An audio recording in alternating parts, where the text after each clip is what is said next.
Good evening. Welcome to the regular scheduled meeting of the Berlin Board of Education on Monday, March 8th, 2021. We're going to start the meeting with the Pledge of Allegiance. I pledge allegiance to the flag of the United States of America and to the republic for which it stands, one nation, under God, indivisible, with liberty and justice for all.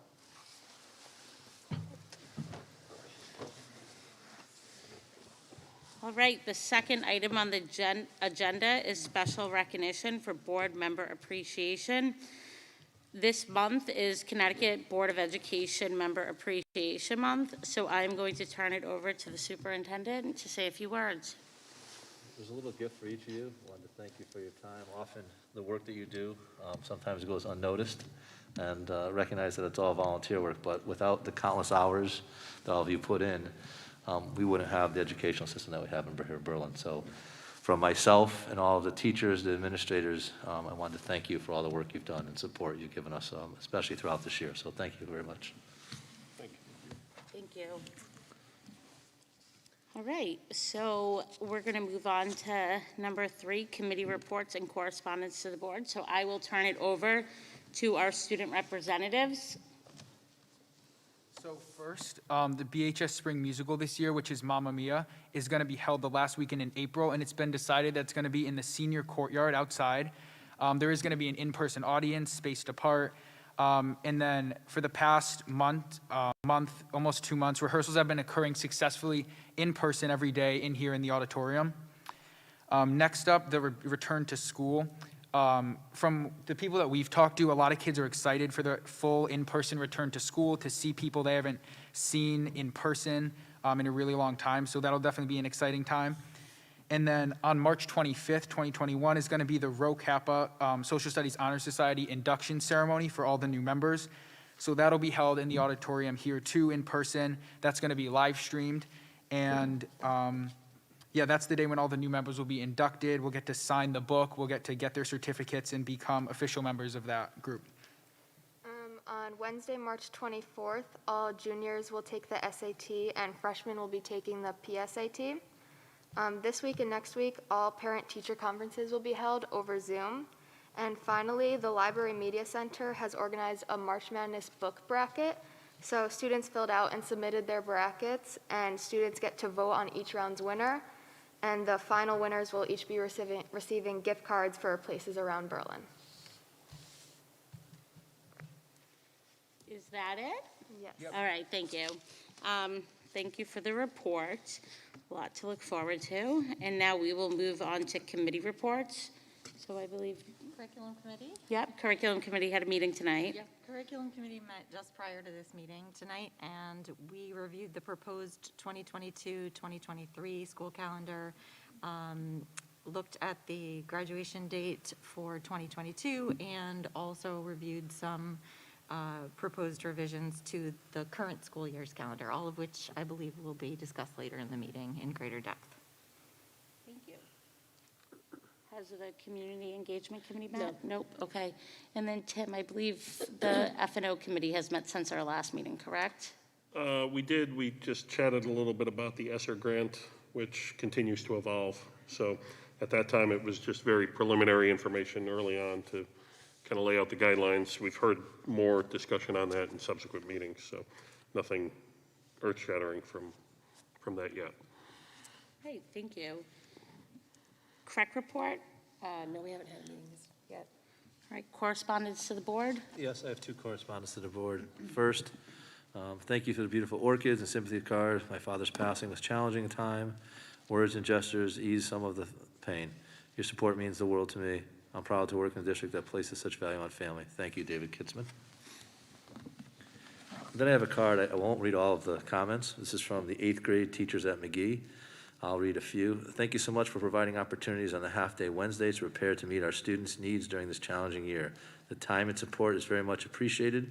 The consideration of staff needs is another reason why Berlin is a great district to work. Thank you, Gabby Gonkars.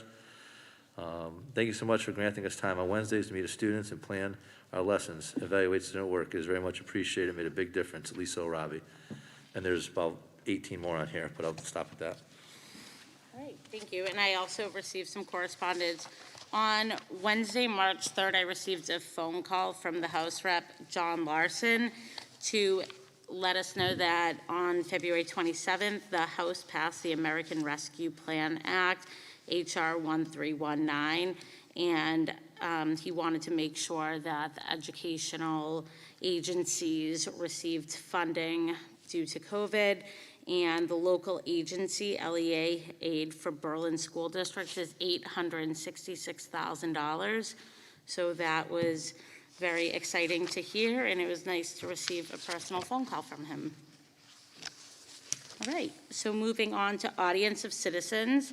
I did receive some emails. Did you as well, or no? No, I've not. Okay.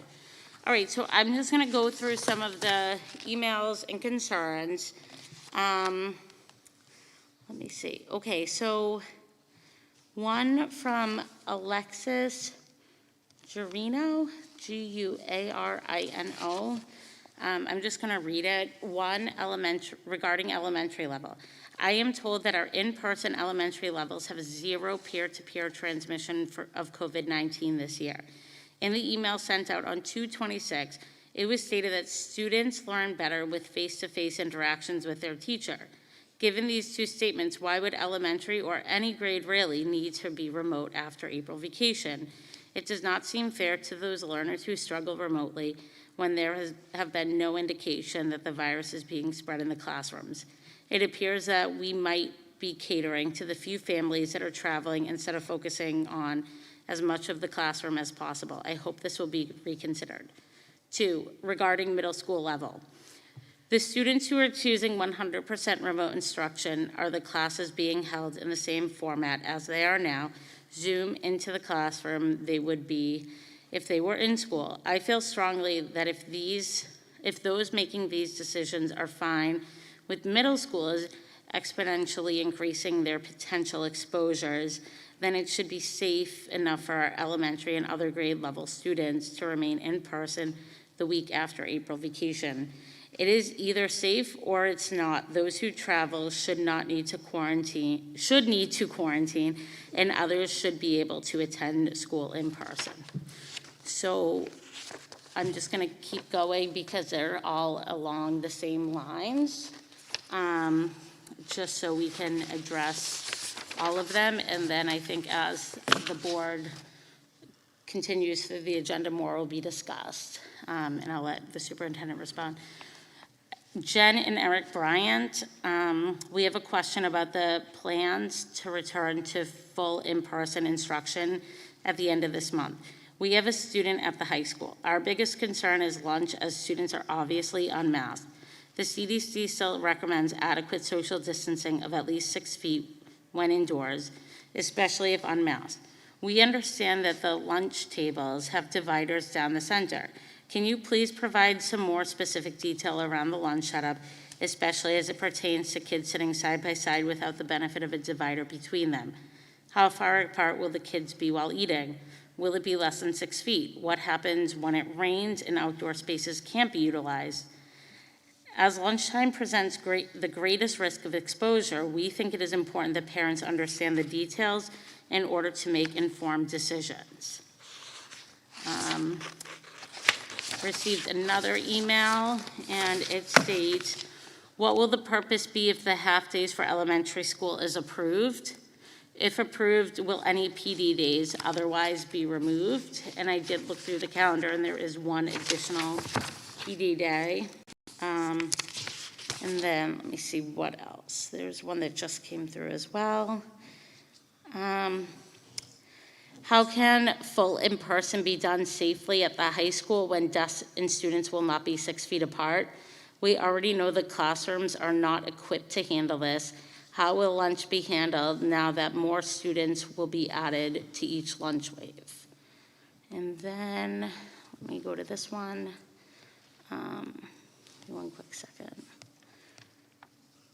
After I printed them, a bunch more came through. So, give me 1 second, hang on. I actually might have printed this one. I have received your email last Friday regarding proposed changes to the school year calendar, and I had a couple of questions. As COVID numbers continue to decrease and more people are getting vaccinated, is it really necessary to have a week of remote following April break? The travel restrictions are in place, and hopefully students and their families will abide by them. As an elementary school teacher in another district, it has been difficult this year to juggle between teaching and my own students' school schedule in Berlin. I understand the reasoning behind the week of remote learning after Thanksgiving and Christmas, but we are in a different and more positive circumstances this spring. Also, it was my understanding that the Wednesday half-days were only supposed to go until the end of March. And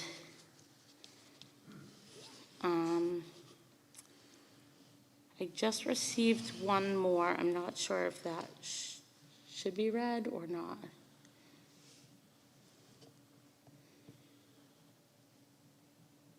Do you want me to read it? I don't think that's. Okay, so those were the letters I received from parents. I did try and respond to all the individual parents and let them know that I will get back to them individually after this evening's meeting. I understand some things will be discussed later on in the agenda, but is there anything you would like to address right now? Sure, when you asked the question, I've not received any of the audience of citizens, but I have received emails over the last week. I did attempt to contact as many parents, I believe, that reached out to me via phone and had many conversations. And many of the issues were the same that Julia raised tonight with the audience of citizens. So if we don't answer them, do you want me to answer them now or during the meeting? How would you like to address those audience of citizens questions? I think some of them are board discussion, but if there's any that you Sure. want to address now, by all Yeah, means. okay. So the BHS lunch, if I could ask Eileen to come up, Eileen Eustace, principal of Berlin High School, I think it's important for everyone to hear about lunch. Being that the elementary school has lunch in their classrooms with their dividers up, how we plan to provide lunch in a safe way to students at the middle school and high school. So when we initially set the school year up to begin with, we actually were always planning for full return. So we will continue with a similar structure. For anybody that's been present during our lunch waves, and it will depend on the various lunch waves, the days, which classes they're running up against. But honestly, the number of students that are currently in the CAF is very light. So we are in the cafeteria as well as in the B gym. We have upperclassmen in the B gym. We have underclassmen in the cafeteria. We did go around. We may increase some of the seating on the tables that actually has the plexiglass dividers because we feel as though we could still do that safely. Lunch is only 20 minutes. So while that is a downside, and I know everybody would like a longer lunch, when it comes to COVID circumstance, that actually works in our favor right now, that the lunch time is very short. With the nice weather coming, we'll be able to seat students outside again, which will lessen the numbers in the B gym. We have plenty of space in the B gym that we can add additional tables. And we also have an extra plan that if we feel as though the cafeteria is too tight, we have another space available where we will set up additional tables in order to spread students out.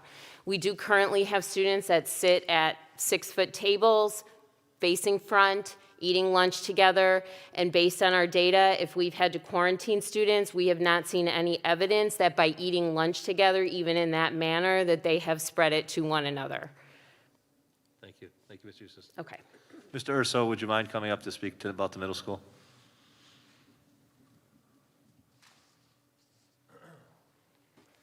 So more of the same at McGee. Basically, we have 6 lunch waves right now. We have serving lines in the gym and also in the cafeteria. We are going to go from 6 to 12 lunch waves. We'll still be in the gym, so we're going to add more lunch waves to the gym, which is space we already have. We purchased tables and ways to manage and move those tables. We have the custodians there that will help with that. We are going to, instead of eating in the classroom, we're going to use our auditorium. We've already mapped out how many students can be in the auditorium. We've purchased extra tables for that. They'll be in the auditorium and sort of outside the auditorium, so we are covered. We just don't have a serving line in the auditorium, so students will have to take their lunches from the serving lines in the gym and the cafeteria and sort of make their way down to the auditorium. So basically increasing the Number of ways. the locations and the waves. Thank you. Multiple locations and multiple ways. Thank you very much, both of you. Thank you. I think the other question, I don't know if it'll come up, is, the social distancing in the classroom was asked if the numbers, we don't know exactly how many students will elect to come back on a full-time basis. But as the letter stated, we may not be able to adhere in all cases to the 6-foot distance. We will do our best to keep the maximum distance that we can for social distancing. And we also, when needed, we will provide the desk shield should students want the desk shield, and obviously they'll be wearing a face mask. So we'll use all of the other means for protection, but we recognize that the 6-foot social distance may not be possible in all classes. I think the rest of the questions, unless you have anything else. Just one last one that I'm not sure. The students who are choosing to be 100% remote, are they going to still be held the same way? Yes, so at the elementary level, students that have elected to stay full remote will stay with their remote teachers, the same ones they've been assigned to all year.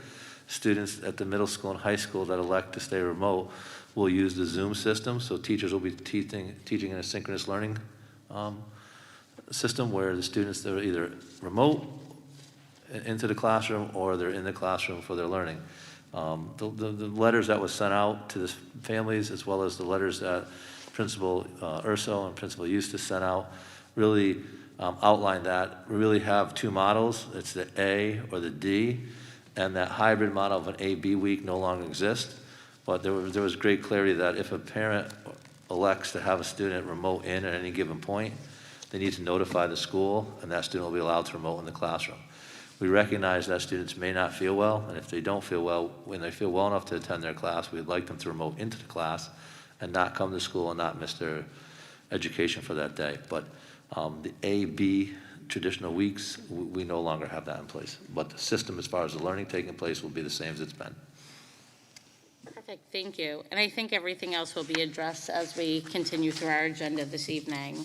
And I'll make sure I reach out to all the individual people who sent emails as follow-up. Okay, so that's all I have for audience of citizens. So the consent agenda. So we are moving to that item of our agenda. Is there a motion? I'll move to approve the consent agenda as presented. Second. So motion by Jamie, second by Adam. Is there any discussion regarding the consent agenda? All right, so we will move to a vote. All those in favor? Aye. Aye. Opposed? 9-0. Now moving on to new business, facilities-related update. So Director of Operations, Jeffrey Cugno, is going to provide a report to the board. Good evening, board members. I don't have anything new for the facility-related update, except for some things that are coming up on the agenda a little bit later, and there'll be some discussion. So unless there's any particular questions from the board relative to facilities, we'll wait for that. Perfect, thank you. And moving on to the proposed school calendar for the 2022-2023 and establishment of the Berlin High School graduation date for 2023. So posted in your Schoology folder is a proposed school calendar, and Public Act 19-195 allows boards of education to establish a firm graduation date for students in grade 12 for that school year, which at the same time of establishment provides for at least 180 days of school. In accordance with the Public Act, Superintendent Benigni is recommending that the board set the date of the 2023 Berlin High School graduation date for Friday, June 9th, 2023. The ceremony will be held at Central Connecticut State University beginning at 5 p.m. So I don't know if Brian or Carrie, because I know you guys just came out of your committee meeting, has anything to add. I don't have anything either at this point for 2023. I just think that it's important to note that we're able to do this now based on the new statute change, that before it had to be based on snow days, and we had to wait to set that date, but now we're able to set that at this given time, which is nice to be able to have that and lock in Welty Hall for that time, so.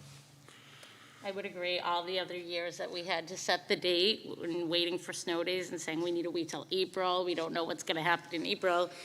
So this is definitely a positive. So I can entertain a motion. I move to adopt the 2022-2023 Berlin Public Schools calendar as proposed and set the 2023 Berlin High School graduation date for Friday, June 9th, 2023. Is there a second? Second. So the motion by Carrie, second by Mark. Any discussion? All right, we will move to a vote. All those in favor?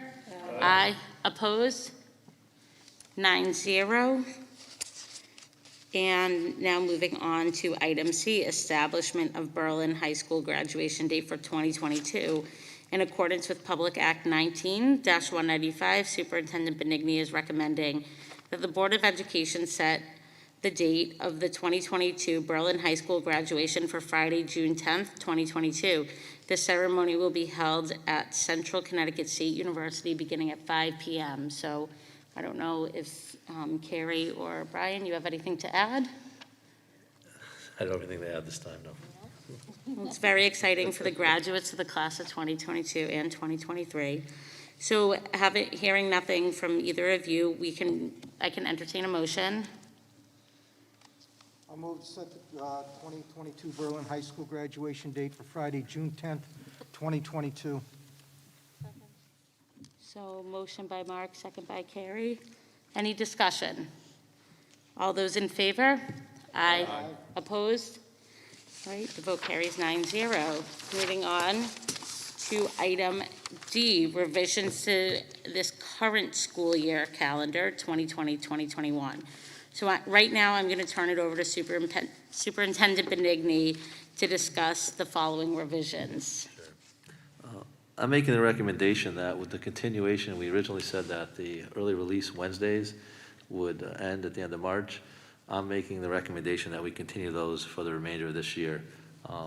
Feeling that the work that teachers need to do during that time, especially at the 6 through 12 level, in coordinating both remote learners and contacting remote learners and students that are live, that coordination and that instruction has definitely changed.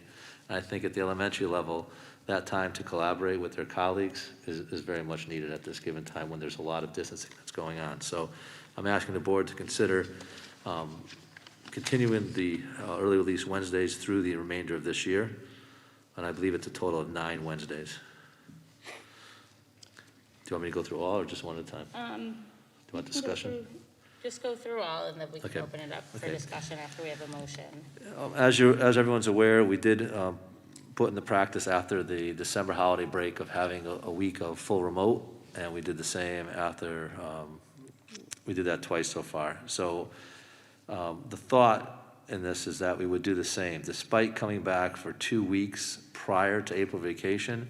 And I know I did receive some emails with concerns, and I know that you voiced some with audience citizens.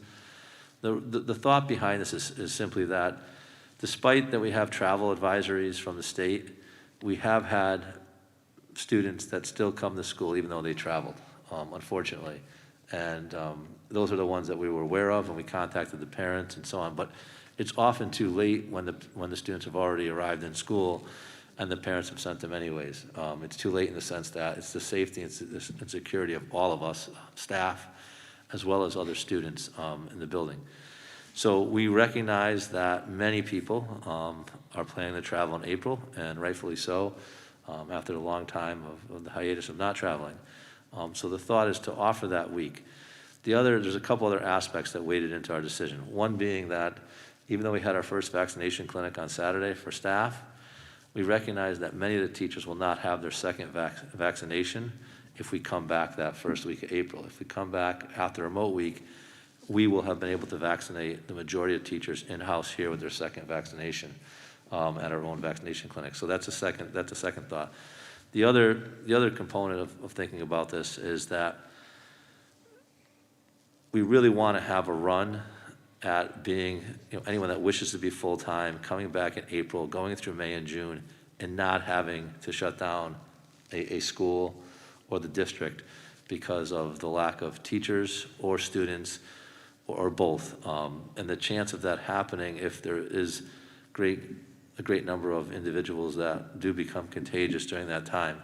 We know from the last 2 weeks that having that extra week, we did not see our numbers rise, and we did not have an issue with shutting down schools or classrooms or availability. So we really feel strongly that that week is necessary. I think it adds a layer of safety for everyone, both staff and students. So I am asking you to consider a week of remote, and we'll have 2 weeks of allowing students in. It's a phase-in, stepwide process of allowing students in 2 weeks prior to April vacation, and then a week of remote, and then hopefully, as I said, we're back in through the remainder of the year. And the last one I have there is reducing the number of student days. I know we've done this in the past. Currently, and I did receive a couple emails on this, parents said, why can't you end on Friday? And as much as it may be attractive to end on Friday, state statute requires usually 180 days. We usually require 181 days, but this year, because of COVID, the commissioner has allowed, and the State Board of Education approved 177 days. 177 days puts us at the 21st, so I'm asking that we go from 179 to 177 days and end for students on the 21st of June. Would be the last day for students, and the last day for staff would be the 23rd. Staff would go 2 more days, completing the 188-day requirement of all staff. So those are the 3 areas I'd like you to consider. If there's any questions about the rationale for it, I'd be glad to answer that. And as Julia added earlier, the emails that I received, they weren't audience of citizens, really focused on the Wednesdays, and I had parents very much supporting the week after April vacation. I had some parents questioning it. So I would say there's probably 50-50 of emails I received in the last week or so about that. Thank you for that. If you want more information, just look at the expanded agenda in Schoology, and it lays out the 3 bullets. So before we open it up for discussion, we can move to a motion, and then after that's seconded, then we can have a board-wide discussion around this. I'll move to approve the revisions for the 2020-2021 school year as presented. Is there a second? Second. Is that Stephen Weber? Okay.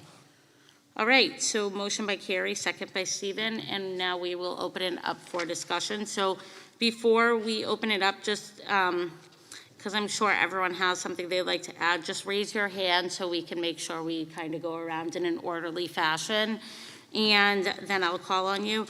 Also, just keeping in mind, you know, everything the superintendent shared, as well as the letters that were received and shared. This is a big one to people, so, you know, we as a board want to make sure that we are making our most informed decision. So who would like to start us out? Go ahead. Just to address some of the comments about the travel advisory, my understanding from the governor's press conference and recent guidance is that advisory expires as of March 18th, and from the 19th forward, it's a recommendation. From what I've heard from a lot of folks planning to travel, they're going to go as soon as possible, and I think we're going to have to deal with folks coming back without a travel advisory. If I could, that's in 2 emails I responded, and I alluded that, but I definitely responded to that in the emails. We met this morning on the travel advisory, making updates to ours in preparation for the 19th, and you're absolutely right.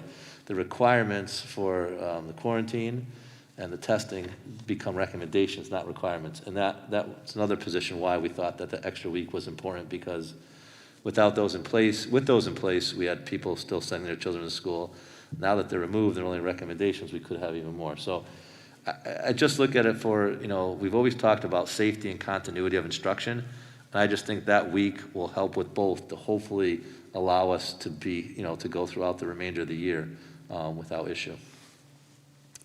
Anyone else on the board like to add to the discussion? Thoughts? Adam? With regard to the half days on Wednesdays, I can only speak from personal experience with my own daughters. I mean, they've enjoyed having that block of time to meet with teachers after school, whether it be online or in person. And I know that the teachers have done an outstanding job of blocking that time, making it available, whether it's as a group, people coming in for extra help in some math classes, or if it's one-on-one work. But, you know, honestly, I know this is not going to continue next year, but I think for the benefit of everything that's going on with students both in school and remote, I think the half days is really something that's been beneficial to everyone, the faculty as well as the students. So I think it's a good idea to continue that through the end of the year. Thank you, Adam. And I'm sorry, and one more thing. And with regard to trying to end on a Friday, that would have been my recommendation as well. But I think we know that. I do. I certainly appreciate the ending on the 21st. I know that we got started a week late, and if you look at the calendars in the future, I think we're ending on like June 9th and June 10th. But I think it's a good way to go. By the time June rolls around and the warm weather is here and people are able to gather, I think it's going to be beneficial for everyone just to get out and be somewhat normal. So. Thank you. I did receive some text messages from people in town regarding ending on that Friday, and I will say I did reach out to Brian. I said, there's no way, and he's like, no, there's no way. And I said, okay, that's what I thought, but just checking. So, you know, people have been trying, and we've been trying to find out, but it's not possible. I was just going to say that I certainly can empathize with families, and we spoke about this in curriculum committee meeting prior to this meeting as well. I can empathize with the challenges that families have faced with respect to accommodating, Wednesday early dismissals or even remote learning, and it is not fun. So I want to acknowledge that, but I do think it's prudent and it's proven to be the right choice thus far to have that week following April vacation remote for the reasons not only that Superintendent Benigni has stated, but also, and Stephen highlighted that of course those are being reduced to recommendations with respect to the travel, for the governor's travel recommendations, I guess.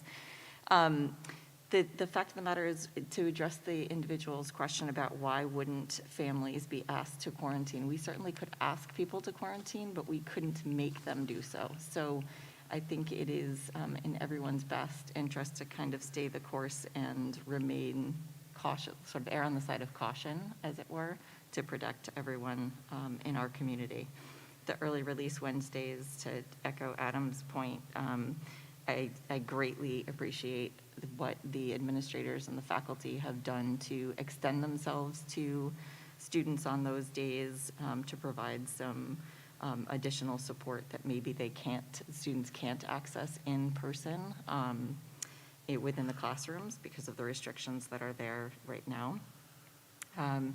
And I understand that may be challenging for some, but again, I think that our faculty and staff have worked really hard to use that time well and adapt their practices to suit our students' needs in the current circumstances. So those are my reasons to be in favor for all of those points. Thank you. Thank you for that. I will add two things.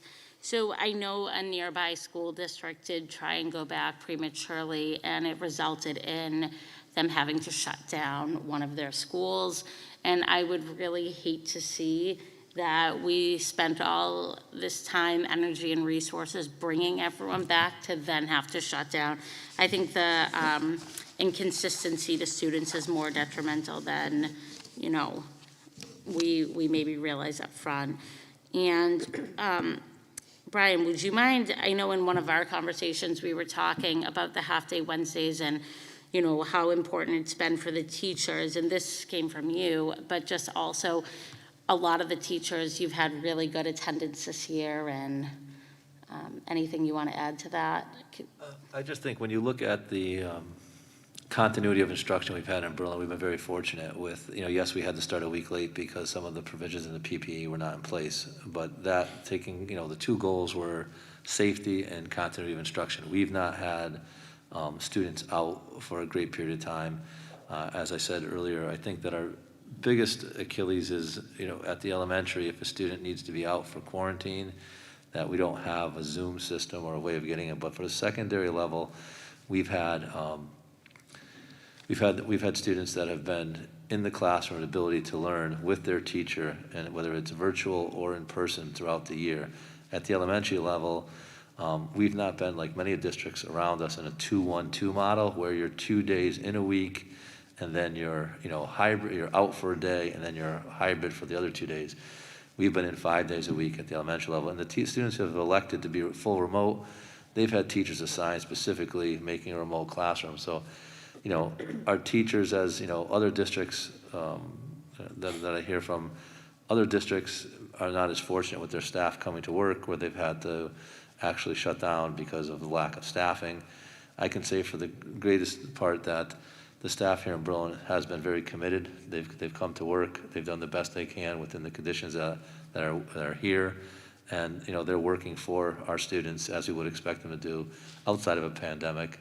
And they're working for them even harder with the pandemic. So, I couldn't be prouder than the work that the people have put in this year, and it's a credit to the community for the support. And I also recognize that the need that when you change a schedule, what it does, and I wrote this in an email to a parent today, that it really poses an issue to the schedule of that family, and we've really tried to be cognizant of sending out notices when they're pertinent and sending them out on Fridays, not bombarding people with notices. And also, if we're going to make a change, as this change is coming forward, we try to do it at least 4 weeks ahead of time to allow families to make those adjustments that are necessary to run their households in a way that doesn't without huge disruption. So we hope that we're able to go through it. And I think, as someone said, we're not looking or asking to say that these Wednesdays would continue, but we're asking for if we could do that for the remainder of this year. Is there anyone else that would like to contribute to the discussion?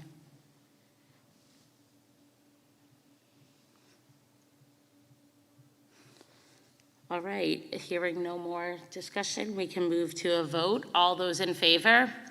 Aye. Opposed? All right, the vote carries 9-0. Thank you for your recommendation, and the revisions will be continue early release Wednesdays through June 16th, a scheduled week of remote instruction after April break, and reducing the number of student days from 179 to 177, and June 21st being the last day of school. And teachers will have the 22nd and the 23rd for professional development. Okay, moving on to item E, I'm going to turn this over to the superintendent to give an update regarding the adopted budget for the 2021-2022 Board of Education budget. Thank you. On Wednesday evening last week, myself and Julie and the members of the Board of Education attended the Board of Finance meeting. It was a joint meeting with the Board of Ed and the Board of Finance and the town, where Julia presented the budget to the Board of Finance. At that time, the biggest change to the budget was in our benefits line. The benefits include all of the insurances as well as the HSA for all staff in the district. That line, that number is set by the town. We were fortunate that number came in much lower. It was originally set at 10.2. It came in much lower. Reducing our overall budget was a 4.54% increase. We're now at a 3.82% increase solely on the reduction of the benefit line. I thought that at this time, the budget is in the hands of the Board of Finance, who will be reviewing the budget further and making recommendations. The Board of Finance will then turn the budget over to the Town Council, where the Town Council can either pass or reduce the budget. They cannot add to the budget. The Board of Finance typically does not add to the budget. It's either pass or reduce the budget moving forward. I thought the meeting went very well with the Board of Finance. I thought there were a lot of insightful questions. I think that we definitely tried to present a case that we did present and have presented a lean budget without a lot of extra, taking into account knowing the financial situation that's in place with many. I don't know, Julie, if you want to add anything to that? Nope, I think you summed it up. Yeah, I think it went well last Wednesday. Unfortunately, the board had to join through WebEx, right? WebEx. Zoom, yeah. And, at this point, it's in the hands of the Board of Finance. We presented it, we did our best, and we'll see where we go from there. And the scheduled meeting is going to be virtual, my understanding. I know that it was you typically here in the auditorium. I'm not sure if the town council is going to hold it here or not, but the annual budget meeting, March 30th, it's important that whether it's Zoom or not, that if parents can attend, that's typically where the town takes a look at both budgets. They're presented to the public and comments before they decide on and determine what the budget will be prior to referendum. Okay, thank you. Thank you for the update. Moving on to item F, the air quality. Yes. Sorry, before we do, just to clarify, I'm holding the adopted budget that we had at our place this evening. The letter to the town manager indicates, though, a 4.56 budget. Is this what was sent to him? So that was dated February 9th. It Right. wasn't until last Tuesday the new number came through. Okay, so we communicated this on the 9th, not on the 23rd? Yes, this was on the 9th, and then at Wednesday's meeting, the Board of Finance made a motion and adopted the new proposal. Is that correct, Ashley? Yes, Yes. okay. On both the town side and the board side, the percentage of increase for insurance was reduced. So they took that and I don't know if you want to call it overrode, but they voted that that's how it would be reduced immediately Yep. at that time. As long as they're aware that Yes. we're looking for less. Yes. Yes, they are. Okay, thank you for that. Any other questions before we move on? All right, so I'm going to turn it over to the Director of Operations, Jeff Cugno, to report on the Town Council's discussion last Tuesday regarding the referral of the report to the Public Building Commission. Thank you. Just as a little update, you do recall that last summer, the state of Connecticut came out with some new guidelines for air ventilation for schools and a number of other issues, and we have addressed those over the last a number of months. With our recommendation and with the support from the town has gone out and had a study done on basically air ventilation and what the condition is and on all 5 of our schools. That report is now completed. It was done by there was a team of 3 consultants, each experts in their own field, and that report was completed. It is now, and you might have seen in the bulletin from the superintendent, that report is now on Schoology for you folks to review. It's a very technical report. It talks about the air quality in every aspect, and what in fact what are the guidelines, what are the recommendations, and what there might be some deficiencies that have to be taken care of, and then what some recommendations are going forward. The decision that was made by the town and basically from the council last week was to ask that report be referred to the Public Building Commission for their review and their recommendations on what can be done in the short term and the long term to react to that report. And it has been given to the Public Building Commission. Their meeting, I believe, is this week. I'm assuming it's on the agenda. What they will do with it and how long it will take them to review that and what their recommendations are, we can't speak to. But, I think we should all be pleased that this is going forward. This is an important issue. I think it's being handled very, very well, and I think we've got some good base information to go by. There's a number of alternatives, and what the town thought was that the Public Building Commission, and obviously the administration supported, is that the experts in this field right now and the experts on our buildings and what the condition is and what they're planning on doing over the next number of months or number of years is really something that should be in the hands of the Public Building Commission. They have, in fact, been reviewing over the last number of months, starting to do some HVAC system work in some of at least one of the schools. And I think these two things meld together very well. I think that they will be able to look at the new report with the information that's there, which I said is very detailed and very technical, and their recommendations and comments on some items that could be taken care of, along with what the Public Building Commission is always looking at. So I'm hoping that very shortly we would have something from the Public Building Commission relative to short-term and long-term, not only objectives, but also on items on how to handle this.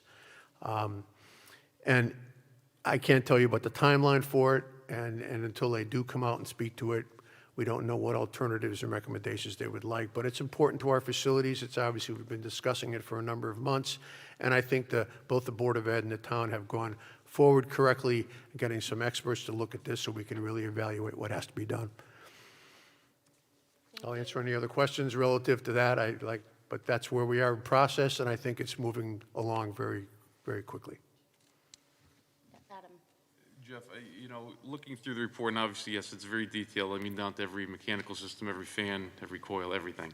But am I correct in my assumption, based on what I saw, that accommodations were made, adjustments were made before school began with regard to trying to get more outside air filtering through? So accommodations were already made for this existing school year, though it's probably going to require a little more from an energy cost because things were running a little more continually or dampers were open, things like that. But things were done for the purposes of this current school year. The facilities department did a lot of work, along with the maintenance staff, on getting ready in the summer to open up the schools again. Remember, I said the guidelines were issued last summer. And they basically, again, were doing a number of things on the existing facilities to do the best they could to meet these guidelines. And again, we have some old buildings, and they know these buildings, and I think they did a very, very good job on that. There were some things they can't address just by doing normal maintenance and doing things of that nature, so we wanted to have a better look, which is why we're going with the study to see what we need in short-term and long-term actual facilities work if necessary. But yes, they worked very, very hard and did a good job as far as we're concerned anyways, and doing the best they could with the schools before this school year started. Thank you. Thank you for that update. Brian and I actually just left a meeting with the mayor and the town manager, and we also discussed this and how it is at the Public Building Commission, and there's going to be next steps to come. So at this time, there really isn't much that can be done because it's in their hands. So town council approved that last week and went off to them, and then hopefully by our next agenda, we'll have more information. Is there anything you'd like to add, Brian? No, I think that being at the PBC and we have support of the mayor and the town manager, that they recognize that there will be some measures that need to be taken immediately, as well as the long-term plan in the HVAC systems, knowing that it's going to take, to get those systems spec'd, approved, and, installed, it's going to be not a quick turnaround time on that. Thank you. Anything else? All right, moving on to item G, the Berlin Transition Academy and YMCA update. So, Brian, I'll turn that over to you. Thank you. I know I've had some conversations regarding the Berlin, our plan here for the Berlin Transition Academy, and I know that Linda gave a presentation to all of you and our board meeting in December where I asked about the idea of working with the Y to allow the Y to have 2 classrooms at the high school for a child to be used as preschool and daycare, then also be integrated into our curriculum to use with child development and psychology courses and maybe some other areas. And it really was a plan that we thought would work out very well, because we could we would end up gaining the full use of the YMCA building on Main Street that we currently occupy only probably a third of, knowing that our numbers are going to increase. And the best part about it is that it was kind of a lease for $1 each, so there was no cost to the board other than space and no cost for the building, which made it very attractive. On Tuesday night, I attended the town council meeting, and at that time, we needed to speak with the town council because the town actually owns the building and we're entering a lease agreement. We needed approval from the town to lease the 2 classrooms to the Y. And what I found out through the corporate council was that because the high school has not been closed out, meaning that we have not signed off on the high school, and all of you are aware that we've not signed off because we're pending the wrapping of the ductwork and how we're going to seal the ductwork, that because of the educational specifications that the high school is originally planned for, providing a daycare and a preschool in the high school would potentially prevent the town from receiving their maximum reimbursement on those two areas. We did check with the state after the town council meeting, and they were correct. We'd have to go back and change the ed specs to allow for a daycare and a preschool, and at that case, even if the ed specs were approved, the potential of not getting reimbursement still exists. So as much as it was a good plan initially, I think that at this time, it's not prudent to do that because of the cost that we could potentially lose the money, and I know that the mayor is not supporting that, and they have to give the final approval for the lease. So we did meet with the mayor today, and the town manager, myself, and the board chair, to discuss other options. The mayor was pretty clear in his meeting with the town council that, he wants to help, he wants to support, that he likes the Y, and, he thinks it's a good thing for the Berlin Transition Academy. And so we're looking at other options. So there'll be more to come about this. I'd like to thank, Steve Jenkins for reviewing the leases and things and his time with us. Steve met with us throughout the process with the Y. As I said to all of you, being that the director of Y is my brother, I did not feel comfortable entering an agreement with, the Y on behalf of the Board of Ed without board representation throughout. So I do think that having the preschool and the childcare in the high school would be a benefit to our students, whether it's our preschool or our daycare that's run by Berlin Public Schools or not. I think there was attractiveness to it from a standpoint of staff already inquired about both of them, as well as what it would do for our curriculum having those in-house. So I don't want to think that we're not moving forward, obviously with the Y because of the lease agreement, but at some point we may want to look at offering that option moving forward. So I don't know if there's any questions I can entertain. I will say that it was a very productive and positive meeting this evening, and we, had the opportunity to talk about this and how the town and the Board of Ed can work together, and the importance of keeping the Berlin Transition Academy students where they're at for consistency and many other reasons. So I'm glad that we took the time to meet before this evening's meeting, and I'm glad that the town manager and mayor were able to take the time and meet all face-to-face. Was there anyone? I just, for the superintendent, I know that we spoke about it at the meetings and so forth, but for folks that are in the room and listening now, if you could just briefly discuss the financial impact without having that agreement that we were working on, because it was a win-win-win for everybody. And now we're kind of going back to the drawing board for other opportunities, but there is a big financial impact, if you could just briefly address that. So originally, we did look at the square footage. We did get the tax roll for the YMCA building, which would have been used exclusively for the Berlin Public Schools, 24/7, 7 days a week. That similar space, I did talk to a local realtor. He estimated it'd be $60,000 a year annually to lease similar space on Farmington Ave as where the Berlin Transition Academy is. The bigger factor is, the question came up at the town council meeting, why not just put the Transition Academy at the high school? And as the board's well aware that we did have the Transition Academy at the high school, and it was not meeting the needs of our students, and we did have 2 of the students at the time that did elect to go elsewhere for their education.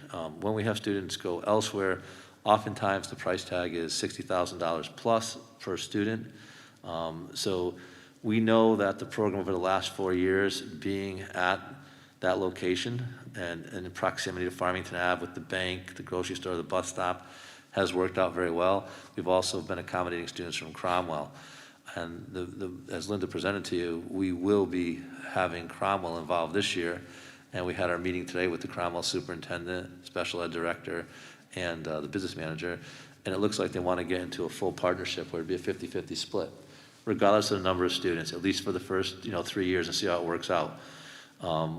So there is a fiscal aspect to it. So even with the mayor's help, which I hope he does, we still don't meet the need of having the students here at the high school, and that was that win-win part. So we're still looking at how we can make that happen. But if we are able to work something out, my concern is though, as it was, suggested at the town council meeting, find another building. The price tag for that building will probably be somewhere around $60,000, maybe a little less.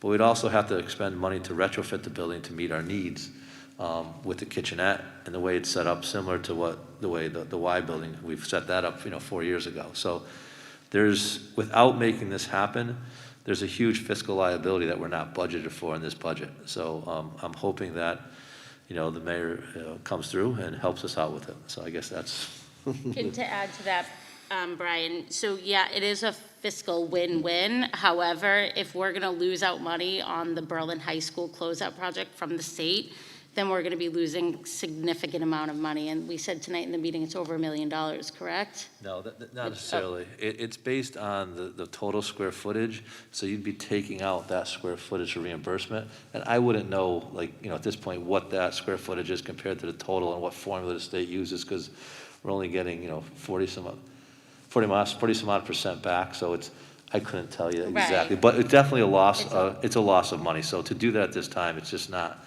that part's not fiscally responsible to do it in that manner. So, having the Y here would prevent the reimbursement. So I just don't think at this time. And, closing out the high school is not something that happens, overnight. Right. It'll take years for, where the board decides to sign off, it's closed out, but there's also audits that need to take place and so on. So it's not something that we could do at the foreseeable future. But with that being said, from our meeting this evening with the mayor and the town manager, we're trying to find another space in town that potentially the YMCA could use, so we can keep our students in the transition academy, and hopefully it can be worked out in the same type of way we were intending, just not at Berlin High School. So that is the hope. We're gonna see where it goes, and we'll see where we are next meeting. Hopefully we'll have an update by then. Does anyone else have anything they would like to add? Okay, so hopefully we'll be moving forward with that and have more information to come. All right, there's one last item on the agenda. So the motion by Carrie, second by Mark. Any discussion? All those in favor? Aye. Opposed? 9-0. All right, great meeting. Have a wonderful night, everyone. Thank you.